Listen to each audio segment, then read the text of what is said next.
সংস্কারের পয়েন্টগুলোকে আলাদা আলাদা ভাবে এখানে দেখা হয়েছে। কিছু কিছু সংস্কারকে কম গুরুত্বপূর্ণ করা হয়েছে, রাজনৈতিক দলগুলোর বিবেচনাধীন করে ফেলা হয়েছে, এবং যে বিষয়গুলোতে গণভোটের কথা বলা হয়েছে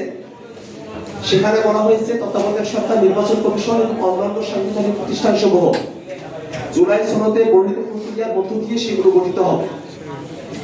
কিন্তু এখানে প্রশ্ন থেকে যায় যে জুলাই সনদে বর্ণিত প্রক্রিয়া, এই বাক্যের মধ্যে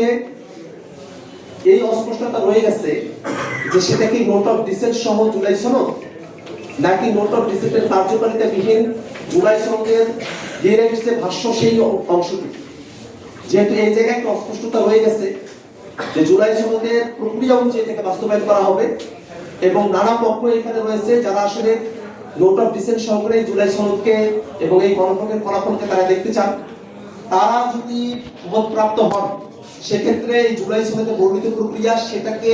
ভুলভাবে ব্যাখ্যা করে বা তাদের মতো করে ব্যাখ্যা করে সেখান থেকে নোট অফ ডিসেন্টের যে ইস্যুটা আছে সেটাকে তারা প্রধানতম করে তোলার সুযোগ তারা পেয়ে যাবেন এই টেক্সটের মধ্য দিয়ে। অতএব গণভোটের প্রশ্নে সুরাহা হওয়ার পরে জুলাই সনদে বর্ণিত প্রক্রিয়া অনুযায়ী তত্ত্বাবধায়ক সরকার, নির্বাচন কমিশন, অন্যান্য সাংবিধানিক প্রতিষ্ঠানগুলোতে নিয়োগ প্রক্রিয়া সম্পূর্ণ করা হবে। এই বিষয়ে নোট অফ ডিসেন্ট আছে কি নাই, জুলাই সনদে বর্ণিত প্রক্রিয়া কি নোট অফ ডিসেন্ট সহ নাকি নোট অফ ডিসেন্ট ছাড়া জুলাই সনদের যে ভাষ্য এবং যার উপরে কমিশন সিদ্ধান্ত গ্রহণ করা হয়েছে শুধুমাত্র সেই অংশটুকুকে নির্দেশ করছে, সে ব্যাপারে আমরা সরকারের তরফ থেকে স্পষ্ট ব্যাখ্যা দাবি করছি। একই সাথে সেই প্রশ্নের মধ্যেই অন্যান্য সাংবিধানিক প্রতিষ্ঠান এই শব্দবন্ধ ব্যবহার করা হলেও সাংবিধানিক প্রতিষ্ঠান আসলে কোনগুলো তার সঠিক কোনো সংজ্ঞায়ন সেখানে নেই। আমরা দুর্নীতি দমন কমিশনকে সাংবিধানিক প্রতিষ্ঠান হিসেবে অন্তর্ভুক্ত করার কথা ঐক্যমত্য কমিশনে আমরা দীর্ঘ সময় ধরে আলোচনা করেছি, কিন্তু সেই দুদক এখনো পর্যন্ত বর্তমান সংবিধান অনুযায়ী এটা কোনো সাংবিধানিক প্রতিষ্ঠান নয়। কিন্তু আমরা যে বিষয়টিতে একমত হলাম এবং ঐক্যমত্য কমিশন তাকে সিদ্ধান্ত জানিয়ে দিয়েছে, সেই দুর্নীতি দমন কমিশন সেটা কি অন্যান্য সাংবিধানিক প্রতিষ্ঠান এর অন্তর্ভুক্ত থাকবে কি থাকবে না সে ব্যাপারেও কিন্তু এই সনদের বাস্তবায়নের যে আদেশ তাতে ক্লারিটি নাই, সেই জায়গাতে একটা অস্পষ্টতা রয়ে গেছে। এরপরে উচ্চকক্ষ গঠনের কথা বলা হয়েছে। এবার যে উচ্চকক্ষ গঠিত হবে অর্থাৎ সনদের অপঘোষিত পরের যে উচ্চকক্ষ, সেই উচ্চকক্ষে তারা প্রতিনিধি হিসেবে যাবেন, তাদের তালিকা প্রকাশ না করার কথা বলা হয়েছে। কিন্তু এর অর্থ কি এরকম যে এবার তালিকা প্রকাশ করা হলো না, কিন্তু পরবর্তী সময় থেকে উচ্চকক্ষের নির্বাচনের আগে তাদের ক্যান্ডিডেটের তালিকা প্রত্যেকটা দলকে প্রকাশ করতে হবে কিনা সে বাধ্যবাধকতার কথাটি এই জুলাই সনদে উপকৃত থেকে গেছে। নারী প্রতিনিধি অন্তত যেন 10% উচ্চকক্ষে মনোনীত হন সে বিষয়ে আমরা ঐক্যমত্য কমিশনের সকল রাজনৈতিক দলগুলো আমরা আলাপ আলোচনা করেছি, কমিশন সিদ্ধান্ত গ্রহণ করেছে, কিন্তু সেই বিষয়টাকেও এই তালিকা প্রকাশ করার যে অংশ সে জায়গাটিতে উল্লেখ করা হয় নাই। একই সাথে আমরা যখন এই জুলাই সনদের বাস্তবায়নের গণভোটের প্রশ্নের দিকে তাকাই তখন এমন অনেকগুলো বিষয় সেটা রাজনৈতিক দলগুলোর মর্জির উপরে ছেড়ে দেওয়া হয়েছে, অথচ আমরা চেয়েছিলাম সংস্কারকে পরিপূর্ণভাবে বাস্তবায়ন করা হবে। সংবিধানের আর্টিকেল 70 সেটাতে সংশোধনীর ব্যাপারে রাজনৈতিক দলগুলো বোকা থেকে আমরা একমত যে আস্থা ভোট এবং অর্থ বিল ব্যতীত বাকি বিষয়গুলো,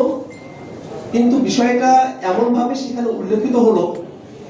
যে এই আর্টিকেল 70 সেটা আসলে রাজনৈতিক দলগুলো যারা যেভাবে বলেছেন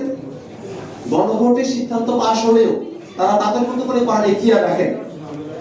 একই ব্যক্তি একাধিক পদে থাকার বিধান, অর্থাৎ প্রধানমন্ত্রী একাধিক পদে থাকতে পারবেন কিনা, আন্তর্জাতিক চুক্তিগুলো সংসদ দ্বারা সেটাকে অনুমোদিত হতে হবে কিনা, এমন অনেকগুলো বিষয় রয়েছে যে বিষয়গুলোতে অনেক ধরনের নোট অফ ডিসেন্ট রয়েছে। কিন্তু সেই নোট অফ ডিসেন্ট গুলোকেই প্রধান করে তোলা হয়েছে, যেহেতু বলা হয়েছে রাজনৈতিক দলগুলো তারা তাদের রাজনৈতিক প্রতিশ্রুতি অনুযায়ী সেই সংস্কার পরিকল্পনাগুলো বাস্তবায়ন করবে। যদি গণভোটের মধ্য দিয়ে জনগণ তারা তাদের সিদ্ধান্ত জানিয়ে দেন, তারপরেও কেন রাজনৈতিক দলগুলোকে তাদের মত অনুসারে সংবিধান সংশোধনের সুযোগটা প্রদান করা হলো, সেই বিষয়টাতে একটা অস্পষ্টতার জায়গা তৈরি হয়েছে এবং এই সংস্কারের যে পরতগুলো রয়েছে সেগুলোকে নানা ভাগে আসলে ভাগ করা হয়েছে। আমরা চেয়েছিলাম জুলাই সনদের পরিপূর্ণ বাস্তবায়ন।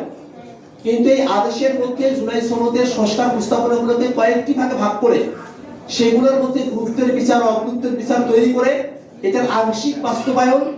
এবং আংশিকভাবে রাজনৈতিক দলগুলোর উপরে ছেড়ে দেওয়া, এমন ধরনের একটা পরিস্থিতি এই জুলাই সনদের মধ্য দিয়ে তৈরি হয়েছে, বাস্তবায়ন আদেশের মধ্য দিয়ে। এবং আমরা দেখেছি এই জুলাই সনদের বাস্তবায়ন আদেশের মধ্যে যদি গণভোটে পাশ করা জিনিস এবং জুলাই সনদের যে বিষয়গুলোতে আমরা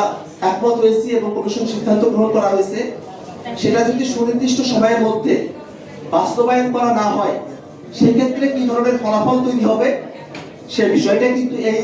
আদেশের মধ্যে উল্লেখ করা হয়নি। আমরা দেখেছি, আমরা আমাদের দলের তরফ থেকে এর আগেও দাবি জানিয়েছি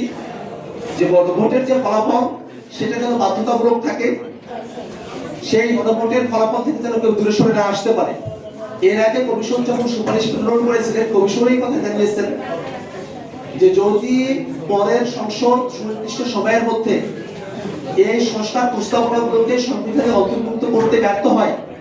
সেক্ষেত্রে স্বয়ংক্রিয়ভাবে সেগুলো সংবিধানের অংশ হয়ে যাবে। কিন্তু এবার যে আদেশ প্রণয়ন করা হয়েছে সে আদেশের মধ্যে 180 দিনের একটা টাইম ফ্রেম দেওয়া হয়েছে ঠিকই, কিন্তু যদি এই টাইম ফ্রেমের মধ্যে সংস্কারের প্রস্তাবনাগুলোকে পরের সংসদ, যেটাকে সংস্কার পরিষদ বলা হচ্ছে, তারা যদি সংবিধানে অন্তর্ভুক্ত করতে অপারগ হয় বা ব্যর্থ হয় বা তারা যদি অনিচ্ছুক হয় সেক্ষেত্রে সেই সংস্কার প্রস্তাবনাগুলো সেগুলোর ফলাফল কি হবে, সেগুলোকে সংবিধানে অন্তর্ভুক্ত হবে কি হবে না, গৃহীত হবে কি হবে না, সে বিষয়ে এক ধরনের অস্পষ্টতা এখানে রয়ে গেছে। এবং আরো একটা বিষয় যে সামনের যে সংসদ সেটাকে দ্বিতীয় ক্ষমতা দিয়ে সংবিধান সংস্কার পরিষদ হিসেবে ঘোষণা করা হবে। সেই সংবিধান সংস্কার পরিষদের আওতা কতটুকু সে ব্যাপারে যদিও 7-এর ধারার মধ্যে বলা হয়েছে যে জুলাই সনদ এবং গণভোটের মধ্যে দিয়ে যে বিষয়টা অর্জিত হবে তার মধ্য থেকে সংস্কার পরিষদ কাজ করবেন, কিন্তু এখন সেই ধারাতেও সেটা পজিটিভ ল্যাঙ্গুয়েজে বলা হলেও সেটাকে সীমাবদ্ধ করা হয়নি। এখনো যারা জুলাই সনদের ব্যাপারে নানা ধরনের অস্পষ্টতা রেখে এবং জুলাই সনদকে অকার্যকর করতে চায় তাদের জন্য সেই ধারা থেকে ব্যাখ্যার সুযোগ রয়েছে যে জুলাই সনদ এবং গণভোটের বাইরে থেকেও এই সংস্কার পরিষদ তারা তাদের কার্যক্রম পরিচালনা করতে পারে। সেক্ষেত্রে সংবিধান সংস্কার পরিষদ তারা যে সিম্পল মেজরিটিতে সিদ্ধান্ত গ্রহণ করতে পারবে তা নিয়ে বড় ধরনের সংকট তৈরি হতে পারে। আমরা সকলে এটা জানি যে সংবিধান সংশোধন করতে হলে অন্তত 2/3 মেজরিটির প্রয়োজন হয়। সেক্ষেত্রে এখানে জুলাই সনদ এবং গণভোটের বিষয়গুলোকে সংবিধানে অন্তর্ভুক্ত করার জন্য সংবিধান সংস্কার পরিষদ 2/3 মেজরিটির প্রয়োজন নেই, তারা সিম্পল মেজরিটিতে এটাকে গ্রহণ করতে পারবেন। সেই বিষয়টা যদি শুধুমাত্র জুলাই সনদ এবং গণভোটের মধ্যে সীমাবদ্ধ থাকে তাতে আপত্তির জায়গা থাকে না, কিন্তু তার আওতা যদি সিম্পল মেজরিটিতে সংবিধানে কোনো কিছু অন্তর্ভুক্ত করার আওতা যদি জুলাই সনদ এবং গণভোটের থেকেও বেশি হয়ে যায় সেক্ষেত্রে স্বাভাবিকভাবে সংবিধান সংশোধনের যে প্রক্রিয়া 2/3 মেজরিটির যে আলাপ সেটাকে ভায়োলেট করে যে দল তারা ক্ষমতায় আসবেন তারা তাদের মতো করে সংবিধানে তাদের ইচ্ছা অনুযায়ী যে কোনো বিষয় অন্তর্ভুক্ত করার তারা সুযোগ পেতে পারেন। এই ধরনের একটা অস্পষ্টতা এই জুলাই সনদ বাস্তবায়নের যে আদেশ তার মধ্যে রয়ে গেছে। সামগ্রিকভাবে আমাদের কাছে মনে হয় জুলাই সনদ বাস্তবায়নের যে আদেশ জারি করা হয়েছে এই আদেশের ব্যাখ্যা ক্ষমতাবানরা তাদের মতো করে করতে পারেন, তেমন একটা অবস্থায় তেমন একটা ভাষ্যে জুলাই সনদ বাস্তবায়ন আদেশ জারি করা হয়েছে। এই সমস্ত বিষয় পর্যালোচনা করে আমরা সরকারের কাছে দাবি জানাই যে সরকার অবিলম্বে জুলাই সনদ বাস্তবায়ন আদেশের সঠিক ব্যাখ্যা প্রদান করবে এবং একই সাথে যে বিষয়গুলোতে জুলাই সনদ বাস্তবায়নের ক্ষেত্রে অস্পষ্টতা রয়েছে সেই অস্পষ্টতাগুলো দূরীকরণ করবে এবং এর মধ্য দিয়ে জুলাই সনদের কে নিয়ে যে সংকটের তৈরি হয়েছে সেই সংকট নিরসনের সরকার উদ্যোগ গ্রহণ করবে। ধন্যবাদ সকলকে। আরো যদি কোনো প্রশ্ন থাকে।